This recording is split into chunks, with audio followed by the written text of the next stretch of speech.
So when we say Donald Trump is a fascist, fascism, a huge component of fascism is uniting racism, bigotry, a form of racist nationalism with industry, and also uniting the keys of government with billionaires and for-profit actors in order to stamp out democracy. The Senate has their own things. They have kind of their norms and their customs, but in order... Maybe some of those norms, I'm just going to say, I don't know where you stand, but I'm guessing you and I are probably the same on the filibuster. But we got to get rid of that thing. Donald Trump has descended into madness over the last few weeks. And I think some of you don't miss on this. Go do your Google on this. Donald Trump's got this big rally going at Madison Square Garden. There's a direct parallel to a big rally that happened in the mid-1930s at Madison Square Garden. And don't think that he doesn't know for 1 second exactly what they're doing there. Your husband is a pretty, I think most people would see your husband as a guy's guy. Oh, yeah. Not that he doesn't support women, but how do you explain this big divide? Yeah. Right.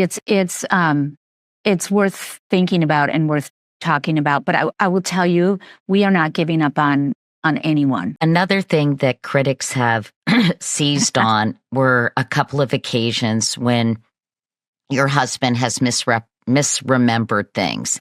Yeah. And I think sort of question his character because of his recollections or his misstatements of what actually happened. Can you shed any light on those incidents, Gwen, for people listening or watching that might explain sort of these incidents that his opponents have really seized on? I mean, this is how I see it, right? I think that when you are a teacher, you are used to putting things in terms for people to understand. And Tim is a fabulous communicator, right? And in that effort, like let's just take the example of when he was in Tiananmen Square. He probably said during the summer of 1989, and then someone said, well, what part of the summer? And he would say, well, I don't know. I think it was probably the first part of the summer, And so then he'd be like, oh, was it the first part of the summer? Well, he's not looking at a calendar from 1989. And in politics, I don't know if you have to go back through that, but he was.